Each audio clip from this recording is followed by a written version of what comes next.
Every dispute holds two different sides. Every objective lens demands honesty.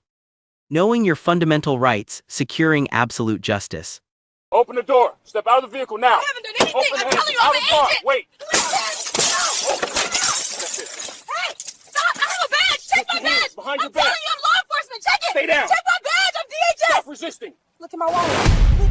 ICE agent Derek Malcolm's fist cracked against the driver's side window, so hard the glass spiderwebbed. His face purple with rage as he screamed, "Out of the car now!" while simultaneously trying to rip the door handle off.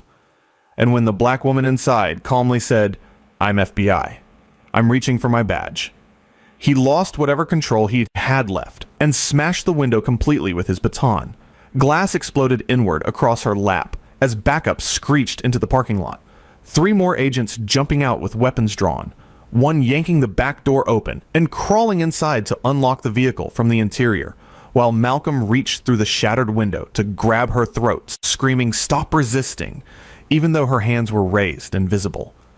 2 agents dragged her through the broken window frame instead of opening the door, her jacket tearing as she hit the pavement hard enough to split her lip, her FBI credentials flying into a puddle, while 4 grown men pinned her down and someone's knee crushed into her spine as she choked out, "Check my badge! Check my badge! I'm Special Agent Morrison." But the chaos had its own momentum now. Radios crackling with, "Officer needs assistance," more vehicles arriving, a crowd forming, phones recording, and Malcolm zip-tying her wrists so tight they cut circulation, while her FBI field office listened to everything through her still-connected phone call. What none of them knew was that Special Agent Tanya Morrison had just finished a 12-hour shift investigating human trafficking. She'd arrested actual criminals with more professionalism than they were showing her, and their body cameras had captured every second of what would become Exhibit A in a federal civil rights lawsuit that would cost ICE $2.3 million and 3 careers. Before we go any further, comment where in the world you are watching from, and make sure to hit the like button for more stories you don't want to miss. Special Agent Tanya Morrison, 38, had been with the FBI for 12 years.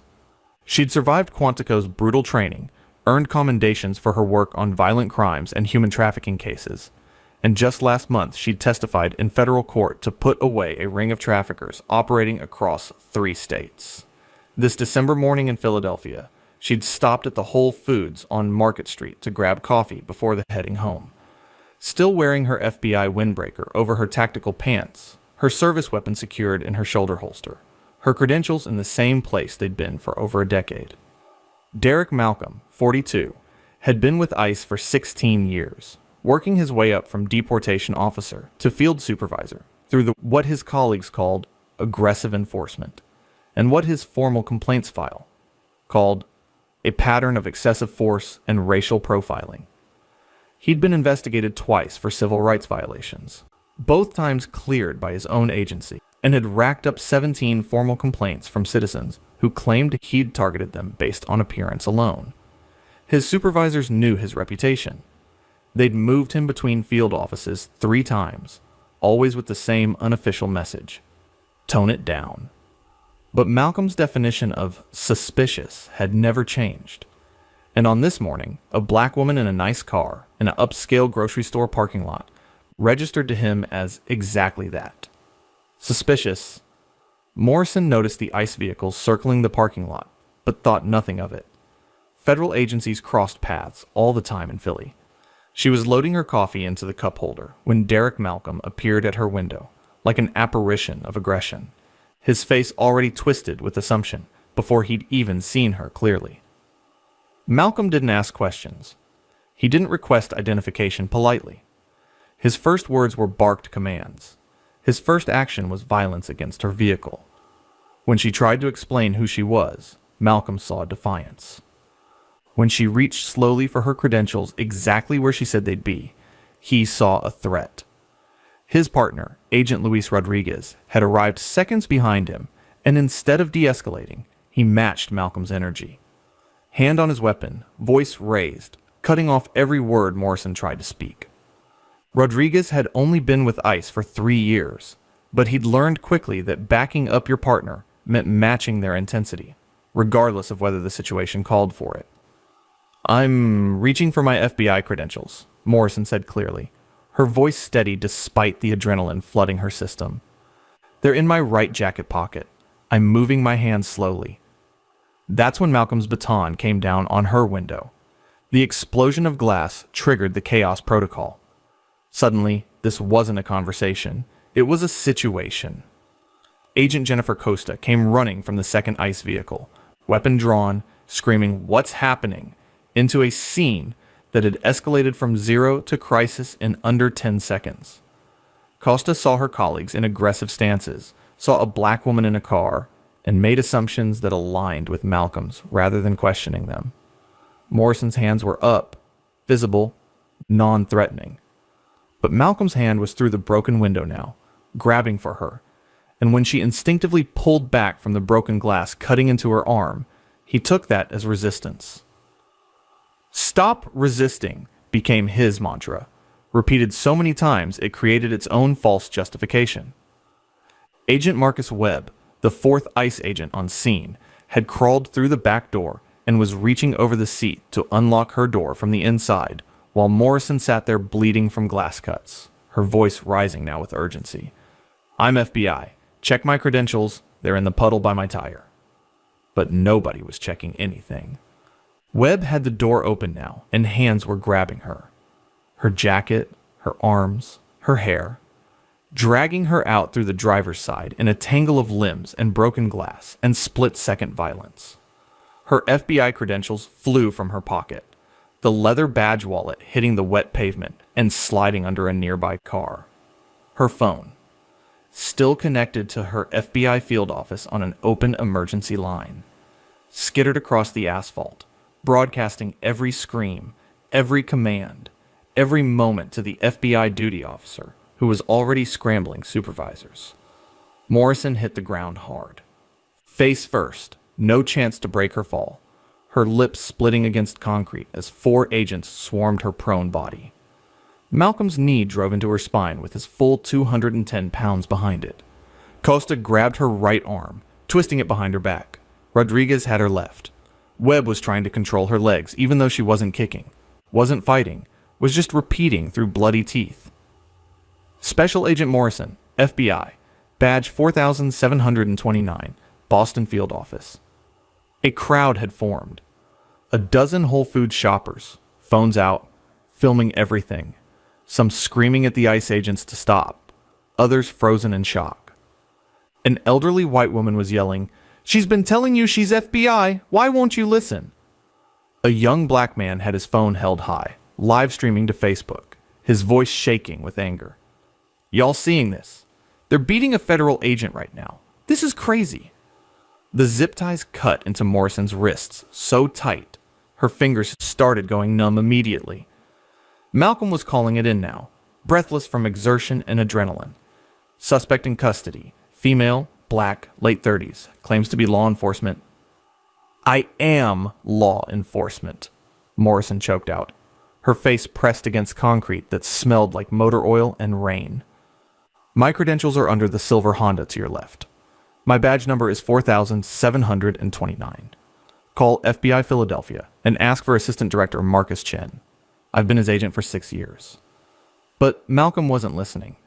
He was riding the adrenaline wave of what he decided was a righteous arrest, already constructing the narrative in his head.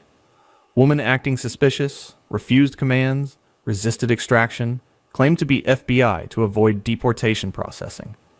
He'd seen it before, or so he told himself. People lied about credentials all the time. What he didn't see was the young father who'd crawled under that Honda to retrieve Morrison's badge wallet. Didn't see him trying to approach, holding up the FBI credentials, shouting, "Here, here, this is her badge." Didn't hear Costa tell the man to back off or be arrested for interference. Didn't notice that 2 of the phones filming had already uploaded their footage to social media, where it was being shared thousands of times per minute with captions like, "ICE brutalizes black woman," and "Federal agent attacked by ICE." Morrison's vision was starting to blur from the pressure on her spine and the blood running into her eyes from the cut on her forehead. She'd stopped trying to explain and started doing what her FBI training had taught her for worst-case scenarios, documenting everything. Agent Malcolm, badge visible on your chest. You have broken my car window, dragged me from my vehicle, and restrained me without cause. Agent Costa, you have refused to examine my credentials. Agent Rodriguez, you are applying excessive force to my left shoulder. This is being recorded by multiple witnesses and my open line to FBI headquarters. Her words cut through the chaos like a blade. Malcolm's knee pressure lightened slightly. Rodriguez's grip loosened. They were hearing her now. Really hearing her. But the momentum of their actions had already carried them too far past the point of easy return. They were committed now to the arrest they'd initiated, even as doubt started creeping in. That's when the black SUVs arrived. The black SUVs didn't slow down as they entered the Whole Foods parking lot.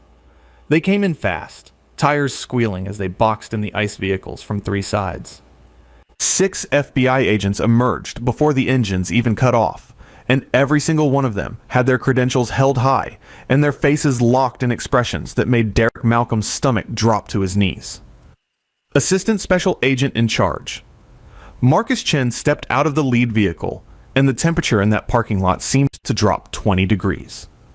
Chen was 52 years old, a legend in the FBI's Philadelphia division, and he'd been listening to the entire incident unfold through Morrison's open phone line from his office 12 minutes away. He'd heard the window break. He'd heard his agent choking out her badge number while being restrained. He'd heard every second of what was about to become the worst day of Derek Malcolm's professional life. Chen walked directly to where Morrison was still zip-tied and face down on the pavement with Malcolm's knee in her back. His voice carried across the parking lot with perfect, controlled fury. Take your hands off my agent right now, or I will have every single one of you arrested for assaulting a federal officer. Malcolm's knee came off Morrison's spine so fast he nearly fell backward.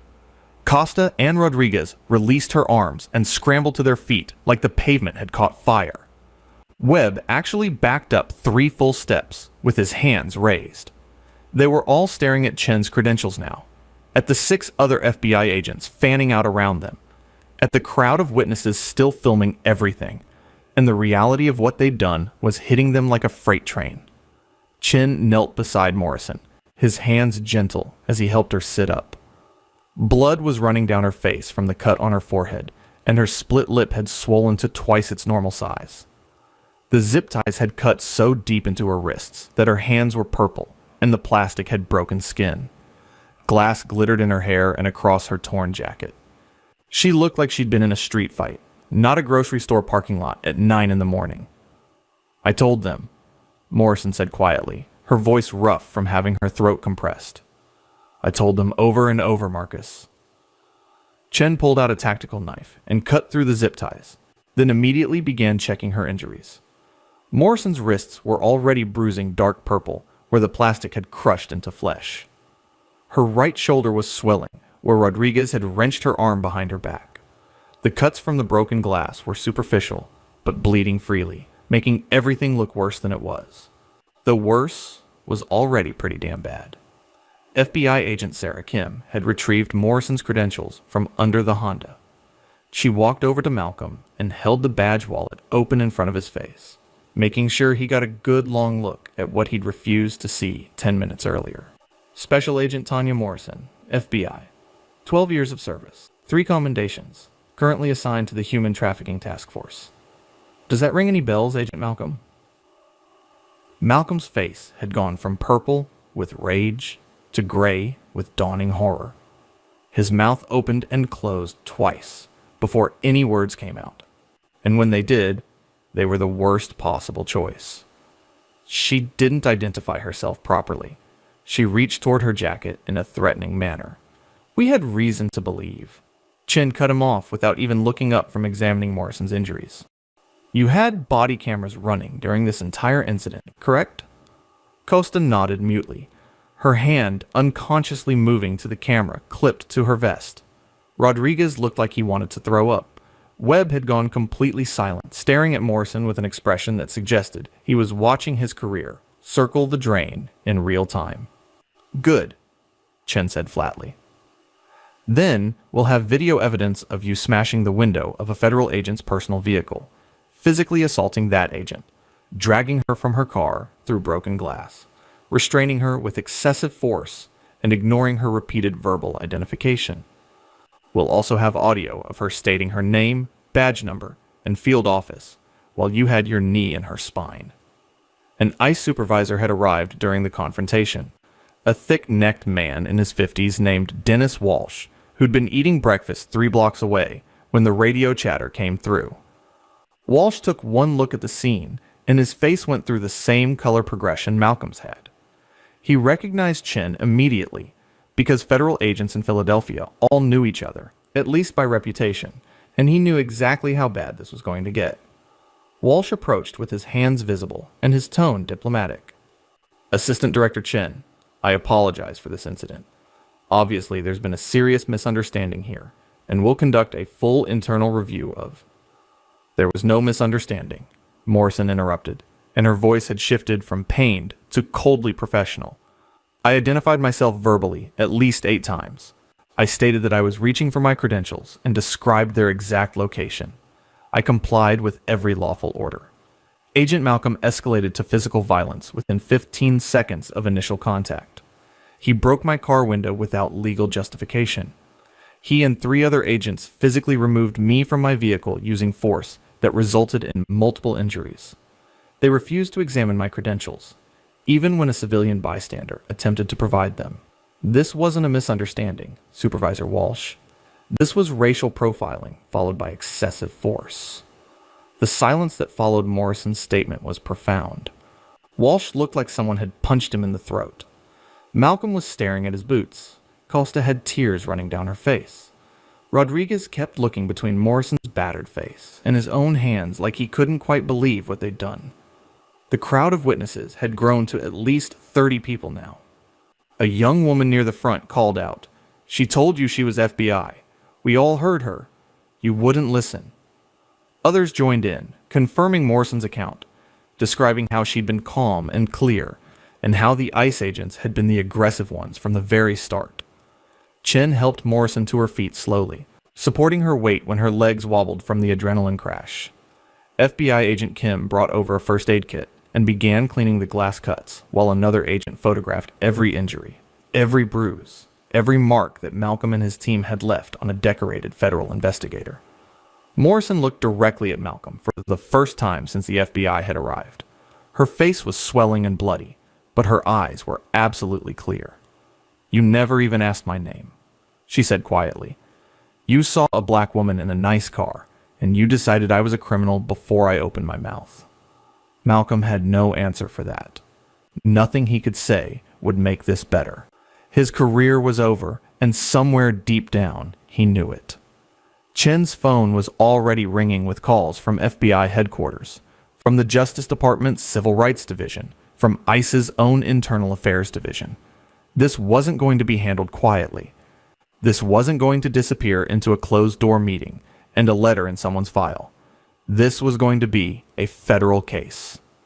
The FBI field office conference room had the sterile coldness of a morgue, which felt appropriate given that Derek Malcolm's career was about to be autopsied in front of 17 federal officials. Malcolm sat at the long table flanked by his union attorney and ICE's internal affairs representative, both of whom had stopped making eye contact with him about 20 minutes into reviewing the body camera footage. Across from him sat Assistant Director Marcus Chen, 2 attorneys from the Justice Department's Civil Rights Division, an official from the Department of Homeland Security Inspector General's office, and Special Agent Tanya Morrison herself, her face still visibly bruised 4 days after the incident. The body camera footage had been playing on the large screen for the past hour. They'd watched it 3 times now, from 4 different camera angles, and each viewing made Malcolm look worse. The audio was crystal clear. Morrison's voice stating, "I'm FBI. I'm reaching for my badge," played back with perfect clarity. Her repeated identification of herself, her badge number, her field office, all of it captured in high definition, while Malcolm screamed over her and his colleagues dragged her through broken glass. Justice Department Attorney Catherine Mills clicked pause on the footage, freezing the image on Morrison's face pressed against the pavement, blood running from her split lip. Malcolm's knee clearly visible on her spine. Mills had prosecuted civil rights cases for 15 years, and she had the kind of cold precision that made defense attorneys nervous. Agent Malcolm, at this timestamp, Special Agent Morrison had identified herself verbally 9 times. She had stated her badge number twice. She had named her supervisor. Can you explain to me why you continued to restrain her with your knee on her spine? Malcolm's attorney put a hand on his arm, but Malcolm shook it off. She was acting suspicious. She matched the description of... What description? Mills cut him off, her voice sharp as a scalpel. There was no bolo. There was no active investigation. There was no call for service. You approached Special Agent Morrison's vehicle without cause while she was parked legally in a public parking lot. So I'll ask again, what description did she match? The silence stretched out painfully. Malcolm's face was turning red again. That same angry flush that had preceded his violence in the parking lot. She was in an area known for immigration issues. She appeared nervous. She wasn't nervous. She was buying coffee. Morrison's voice was steady, but there was steel underneath it that made everyone sit up straighter. I noticed your vehicles because federal agents notice other federal vehicles. What made you approach my car, Agent Malcolm? Be specific. Malcolm's mouth opened and closed. His attorney was frantically scribbling notes. ICE Supervisor Dennis Walsh, sitting 3 seats down, closed his eyes like he couldn't bear to watch. Morrison leaned forward, her bruised face catching the harsh conference room light. I'll help you out. I'm a 38-year-old black woman driving a nice car in an affluent neighborhood. That's what was suspicious to you. Not my behavior. Not any actual criminal activity. Just my existence in a space where you didn't think I belonged. That's not... Malcolm started, but Morrison wasn't done. You saw me, and you made a decision in about 5 seconds. Black woman, nice car, must be illegal, must be lying, must be a threat. And when I tried to show you my credentials, you escalated to violence so fast that your own body camera footage shows glass hitting my lap before I'd finished my second sentence. You smashed my window. You grabbed my throat. You dragged me through broken glass. You put your knee on my spine hard enough that I couldn't breathe properly. And you did all of that to a federal agent who was verbally identifying herself the entire time. The DHS Inspector General representative, a severe woman named Patricia Okonkwo, opened a folder in front of her. Agent Malcolm, this is your 4th excessive force complaint in 16 years. You've been moved between field offices 3 times due to what your supervisors termed aggressive enforcement patterns. In 2019, you were investigated for civil rights violations. In 2021, you were accused of using racial slurs during an arrest. Both investigations were closed internally without discipline. Do you see a pattern here? Mills clicked to a new slide showing a spreadsheet of data. We pulled Agent Malcolm's arrest records for the past 5 years. 83% of his physical confrontations involved people of color. 67% of those confrontations involved individuals who were later released without charges because they were legal residents or citizens. Agent Malcolm doesn't have an enforcement problem. He has a racism problem. The word hung in the air like a grenade. Malcolm shot to his feet, his chair scraping back violently.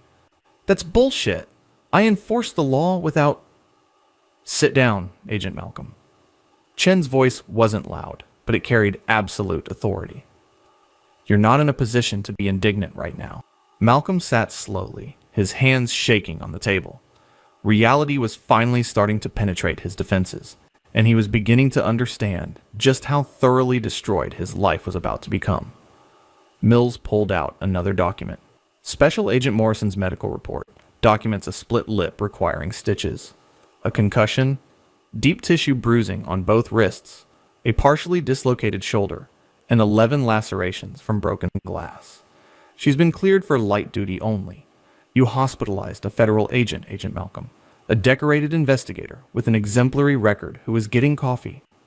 Morrison's voice was quiet, but it carried to every corner of the room. I've arrested gang members who treated me with more respect than you did.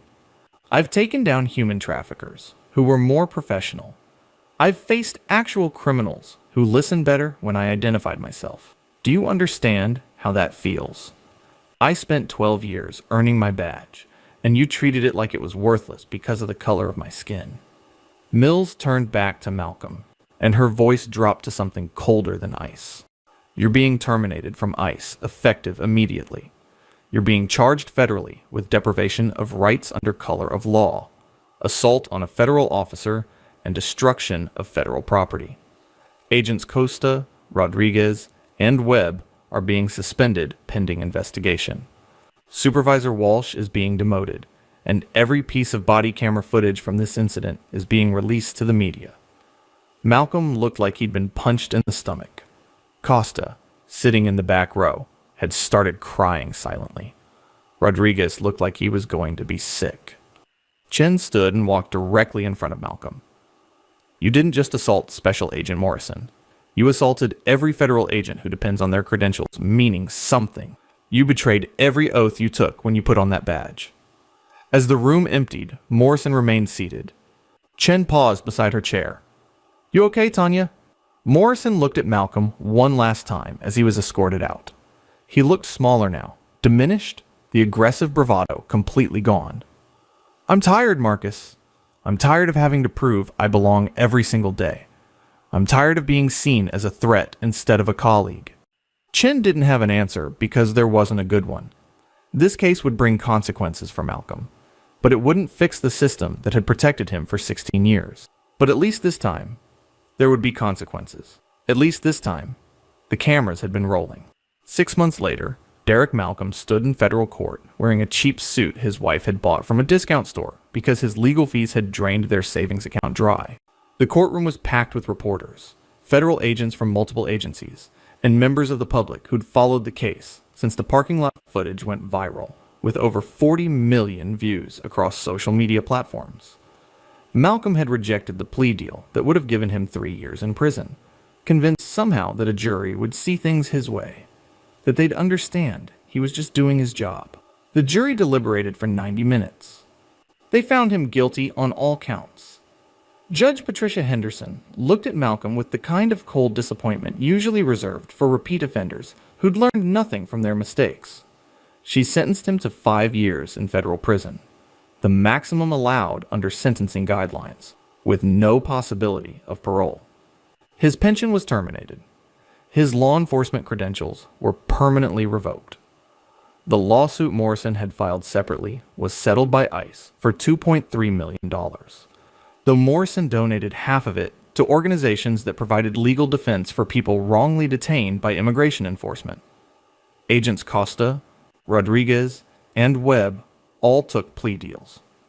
Costa received 2 years probation and permanent disqualification from federal law enforcement. Rodriguez got 18 months in prison. Webb, who'd climbed through the back of Morrison's car to unlock it, received 1 year. Supervisor Walsh was demoted, transferred, and quietly retired 6 months later with a reduced pension. The Justice Department's pattern and practice investigation into ICE's Philadelphia field office uncovered systematic civil rights violations spanning nearly a decade. 47 arrests were overturned. 16 agents were disciplined. The entire office was placed under federal monitoring with mandatory bias training, body camera requirements, and civilian oversight that the local ICE union fought bitterly and unsuccessfully. Tanya Morrison returned to full duty after 8 weeks of medical leave and mandatory counseling. The physical injuries healed faster than anyone expected, but the psychological impact lingered in ways that surprised her. She found herself tensing up whenever she saw ICE vehicles. She started carrying her credentials in her hand instead of her pocket when she walked to her car. She had nightmares about glass breaking and hands grabbing her throat. The FBI's counselor told her it was normal, that being victimized by other law enforcement created a unique kind of the trauma, that it would take time. 3 months after Malcolm's sentencing, Morrison was promoted to supervisory special agent. Chen made sure the entire Philadelphia field office attended her promotion ceremony. She gave a short speech about integrity, accountability, and the responsibility that came with carrying federal credentials. She didn't mention Malcolm by name, but everyone knew what she was really talking about. The body camera footage became required viewing at the FBI Academy in Quantico. It was used as a teaching tool about implicit bias, excessive force, and the importance of listening to people, even when they didn't look like you expected them to look. Morrison was invited to speak to new agent classes 3 times, and each time she told them the same thing. Your badge is supposed to protect people, not your assumptions. Morrison still shops at that Whole Foods sometimes. She parks in a different section of the lot now, nowhere near where it happened, but she goes back because she refuses to let Malcolm take anything else from her. She buys her coffee, loads her groceries, and drives away without incident, the way it should have been from the beginning. The silver Dodge Charger was totaled from the broken windows and blood damage. Morrison replaced it with a black SUV that looks almost identical to FBI fleet vehicles. She jokes that maybe now she'll be taken seriously, but there's an edge to the humor that wasn't there before. She knows that badge or no badge, credentials or no credentials, some people will always see her skin color first and everything else second. But at least now there's a federal court record that says they'll face consequences for it. If this story opened your eyes to how broken the system can be, make sure to share it so others can see what really happens when badges and bias collide, and follow for more real stories that need to be told. Transparency is an ongoing commitment, and education provides your greatest safeguard. Thank you for watching and empowering a truthful world.